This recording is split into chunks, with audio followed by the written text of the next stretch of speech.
तो आज मैं आपके लिए लेके आया हूँ दो ऐसी घटनाएं जो यह साबित करेगी कि बंगाल के मायापुर में जन्मे श्री चैतन्य महाप्रभु केवल भगवान श्री कृष्ण के महान भक्त नहीं थे, जैसा कि हिंदू समाज के ही बहुत से लोग मानते हैं, बल्कि वो तो स्वयं श्री भगवान थे और ये घटनाएं इसे सिद्ध करेगी। तो हरे कृष्णा बोलते हुए शुरू करते हैं। तो पहली घटना कुछ इस प्रकार है। एक बार एक ब्राह्मण तीर्थ यात्री श्री जगन्नाथ मिश्र, जो कि श्री चैतन्य महाप्रभु के पिता थे, के घर पधारा और जब वह श्री भगवान को भोग अर्पित कर रहा था तो महाप्रभु उनके समक्ष प्रकट हुए और उन्होंने वह भोग ग्रहण कर लिया।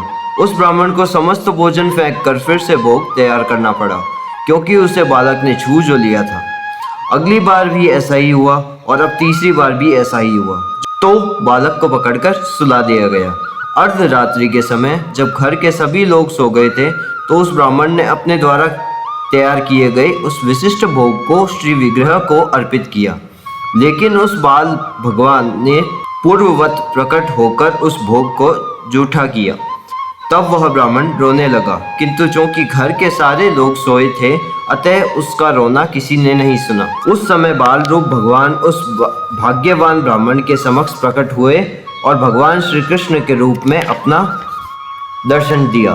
ब्राह्मण को इस घटना को प्रकट न करने हेतु कहकर बालक अपनी माता की गोद में लौट आया। और ये बालक कौन था? श्री चैतन्य महाप्रभु। अब इस घटना से आपको क्या पता लगता है कि श्री चैतन्य महाप्रभु सिर्फ एक महान भक्त थे श्री कृष्ण के, या वो स्वयं श्री भगवान थे? अब आप श्री चैतन्य महाप्रभु की दूसरी लीला सुनिए, उससे और बात साफ होगी। वे स्नान घाट में पड़ोस की उन लड़कियों से प्रयास करते रहते जो अच्छा पति पाने के उद्देश्य से शिव की पूजा करने में व्यस्त रहती। हिंदू परिवारों में कुमारियों में यह सामान्य प्रथा है। जब वह ऐसी पूजा में व्यस्त रहती तो महाप्रभु चंचलता पूर्वक उनके समक्ष प्रकट होकर कहते, मेरी प्रिय बहनों, तुम शिव की भेंट के लिए जो कुछ लाई हो वो मुझे दे दो। शिव मेरे भक्त हैं और पार्वती मेरी सेविका। यदि तुम मेरी पूजा करोगी तो शिव तथा अन्य सभी देवता तुम पर और भी प्रसन्न होंगे। उनमें से कुछ कुमारियां नटखट महाप्रभु की आज्ञा नहीं मानती थी, तो वह उन्हें शाप देते और कहते कि तुम मेरी अवज्ञा के कारण ऐसे वृद्ध व्यक्ति से ब्याही जाओगी जिसकी पहली पत्नी के 7 संतानें रहेंगी।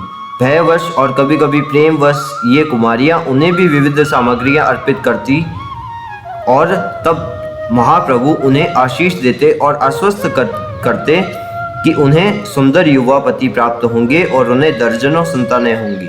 ऐसी आशीषों से कुमारियां प्रफुल्लित हो उठती, लेकिन प्राय वह अपनी माताओं से ऐसी घटनाओं की शिकायत भी करती।